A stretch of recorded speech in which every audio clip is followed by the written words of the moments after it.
Hello, welcome back, or welcome to my channel. It has been a while since I've uploaded. It's been really hectic recently, but finally I have found the time to record. So today I thought I would do a very overdue video, which is my top books of 2023. Obviously, it's midway through March 2024. But anyway, I thought it would be a fun one, and then I'm also going to do one which is my least favorite books of 2023, which is actually gonna be hard because I think 2023 may have been my best year of books. In 2021, I read around 120 books, which is very unsustainable and kind of crazy. Where last year I was studying, or 2023, I was like through uni, I was trying to be a little more reasonable with my reading. I think I read 35 books. Honestly, almost all of them are like 4 or 5 stars. I love them.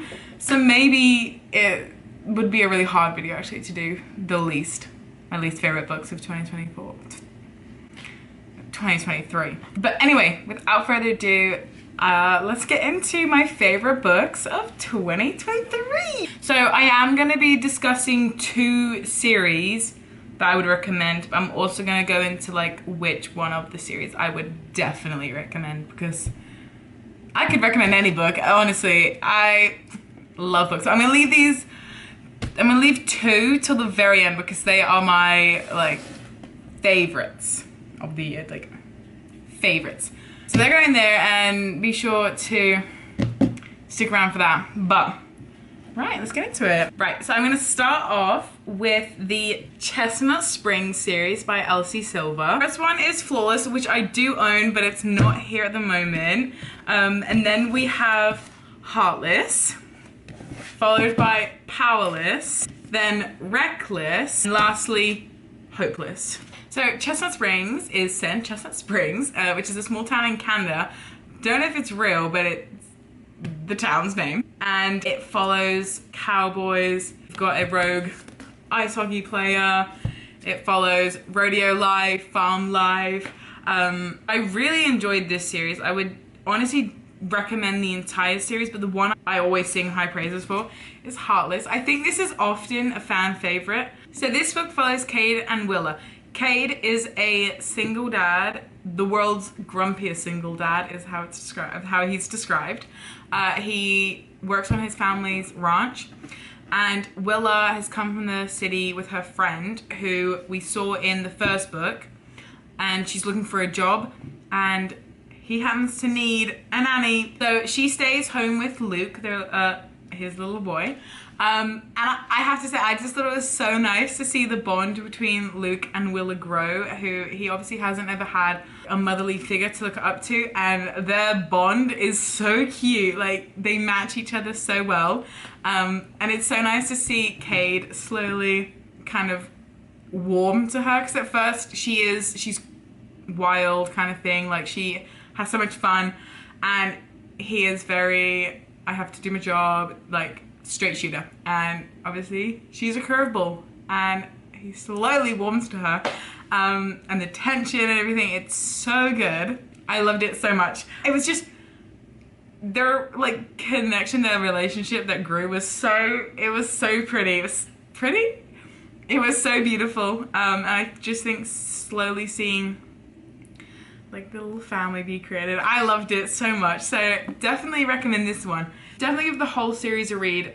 You know, we've got Grumpy Sunshine, we've got kind of enemies to lovers, the single dad and nanny trope, we've got friends to lovers, childhood best friends to lovers. Like, it's all there, it's all happening in Elsie Silver's Chestnut Springs.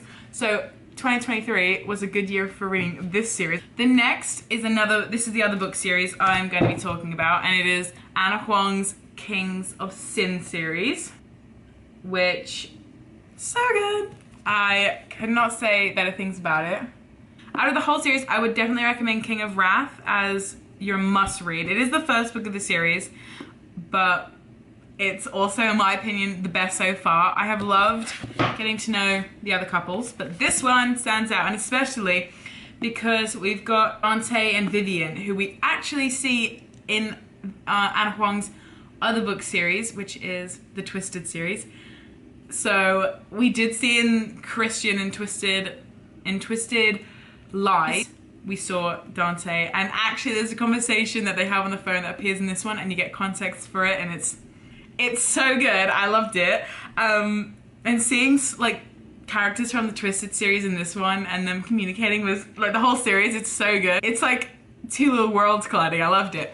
But so this one it's kind of like a business marriage of convenience thing going on. So they get married and they hate each other, despise each other. But obviously they have to live together, and the tension between them, like living in the same place but kind of hating each other. Him slowly kind of actually realizing, hey, this girl is kind of cool. Just realized not necessarily a marriage of convenience. This is actually marriage of blackmail. Vivian's dad is blackmailing Dante to marry her because he found out something about Dante's brother. So he's using it against him as like, Dante has a good business. He's like, listen, I want you to put my business, like help my business, so you're gonna marry my daughter or I'm gonna tell everyone everything. So this kind of like, Vivian doesn't know. So there's this underlying kind of sense of, oh my gosh, she's gonna find out, what's gonna happen when she finds out. And I love it because there's the whole trope where she's in trouble and he's like, that's my wife. It's so good. So definitely give this one a go. I have nothing but praise for this series, to be fair, but this one I think was written the best, and I enjoyed reading their story more than I think the others. Been saying that again, give them all a read, please. The next one is Quarterback Sneak by Kandi Steiner. I did tab this one. I tabbed this one a lot. I did it with paper though, which I prefer when it's with plastic, but because they're all crumpled. This is the third book of the Red Zone Rivals series. We've got Quarterback and Coach's Daughter. The coaches all very much, don't go near my daughter. The whole players, go away, no. And then Julep moves across the street from Holden, and he can't help love, so that happens. And yeah, it was so nice. Like, she's very tough, and he sees right through that, and I loved it. It was so good. I know nothing about football, but since reading this series, I think I have a little bit more knowledge on the subject. There's also, so not only is it forced proximity in the sense of they live across and they're neighbors, she's also his athlete trainer, so that when Holden gets injured, who has to step up, Julep, and obviously gives him exercises to help him get better, and they have to work together all the time. And again, that was great to read. I would recommend that you read this one. If you really like Grumpy Sunshine, like he is sunshine. He is like just sunshine. Definition of sunshine. I loved it. The ending is really sweet as well. Kandi Steiner as well, her writing style. I'm reading one of hers at the moment. I'm about 150 pages, and I started last night, and I'm already 150 pages in without even trying. Her stories flow so well. There's never like this air of, oh, this scene doesn't need to be here. This doesn't need to be in this book. I feel like it's rambling. Everything is perfect. The banter, again, between I feel like this is always in sports romance. The guys are often obviously the ones in the teams. They always have the best banter. And again, just like in the Off-Campus series, there is like one house that everyone lives in and stuff, and I love it. So please definitely give this one a read. Give the Red Zone Rivals a read, but this one, please. Moving on to another sports romance. This one, I remember in pretty much during like BookTok's peak in 2021. This book was everywhere. This is from Lukov with Love by Mariana Zapata. The one author I would recommend if you're trying to get into romance would be Mariana Zapata. There's like a whole bunch of others, but Mariana Zapata has always stood out. Mariana is known as the Queen of Slow Burn. Her books always have this slow build up, but it's like the perfect build up, because it's slowly, he'll do little things for her and stuff, and it's like, wait, what? I kind of like you, huh? And then the ending, they're only ever together for such a little bit of the book, but it's so worth it. I love it so much. So this one follows Jasmine and Ivan. So they are now skating partners, but they never have been before, and he is kind of known as bad boy of the skating world. He doesn't really say much. So her window to compete is slowly closing, and Ivan, who is the best of the best, and her end up paired together. They've got forced proximity in the sense that they're training almost every day together. They are slowly becoming friends. But you see her perception of him start to change, his perception of her start to change, and I love it's perfect. It is genuinely so good. He does the sweetest things for her, says the loveliest, most romantic things about her, that she's like, wait, what? And I love it so much, genuinely. Mariana Zapata, she graced us with a beautiful book. It is so good. It's not one of her longest as well. I think it's only about 460 pages, which I say only, but compared to some of her other ones, this one is the shorter one. So please give it a read. On to the next. This one is The Right Move by Liz Tomforde. This is the second book in the Windy City series. The first one focused on ice hockey. This one's focusing on basketball. We've got roommates, forced proximity. It's not necessarily enemies to lovers, but he doesn't really want her to live with him. But his sister is best friends with her and is like, please, please, could you help? So we've got sister's best friend trope. We've got a slight slow burn. Their connection, he says the sweetest things to her. He is genuinely, Ryan is honestly one of the best book boyfriends, and Indy is so sweet. Indy, honestly, kind of relate to her. She reads a lot and she has her books all over their apartment. It's me.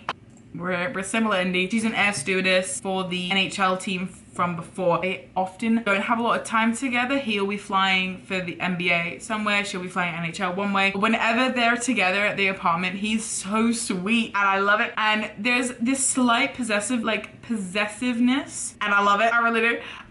She's just broken up with her ex-boyfriend after finding out that he was cheating on her, so she has nowhere to go. And there is a bit of fake dating. Genuinely, it was so good. I loved it. Liz Tomforde, again, the whole book, so worth it. I literally have nothing bad to say about this book. Like the first and the third, I love them all, but this one is a must read. It's so perfect. All of these books are so good. 2023, as you can tell, was a very good year for me. Now we're moving on to the last two books, and these really stuck out to me. And I was actually really lucky. One of these books was the last book I read in 2023, and I was so happy to end with a 5-star. So this one's the one I read at the very end of the year. This is Check and Mate by Hazelwood. Similar to all her other books, it's very academic STEM. They play chess. It's not necessarily an academic thing, but just like all her other books, they're very STEM related. So this follows Mallory and Nolan. She is kind of a child genius with chess, but she stopped playing. She decides to help a friend out and go to a tournament with her and play chess after not having played it for years and years. She ends up so good that she wins the tournament against Nolan, who is the best of the best in the sport. Everyone just knows, like, what's this rookie? She's just come in and she's won. What the hell?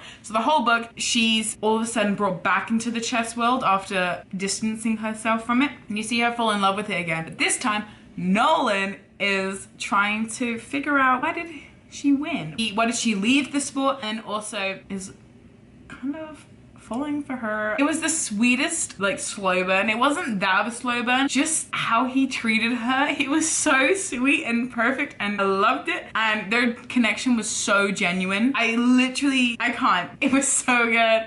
I love this book. An instant 5-star for me. Loved their story. And you've got all the guys. This is obviously a male-dominated sport, and all the other guys were trying to intimidate her. And he had a reputation of being a bit of a quiet one, no, I'm gonna say bad boy. He wasn't like a bad boy, but he just had a reputation. But again, a bit like from Lukov with Love, we see that's not true.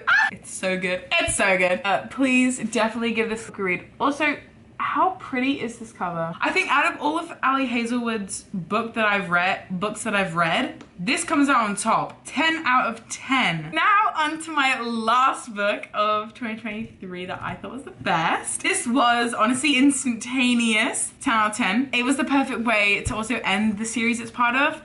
This is, of course, Things We Left Behind by Lucy Scott. Again, I love, oh my god, my camera just stopped. I was scared. But anyway, I loved this book so much. This is the third book of the Knockamount series, and this one follows Lucien and Sloane, who we have seen throughout the other two books, constantly bickering, fighting, arguing, but no one knows why. And it isn't until this book that we get to find out why, and we slowly get to, like, understand them way more. This book was honestly, no words, speechless, but we find out that they knew each other kind of throughout high school, but she helped him with something, which I'm not gonna say what because that will spoil it, but she helped him with something. He was mad that she helped him, and kind of go to the cold shoulder for a very long time, and we understand why.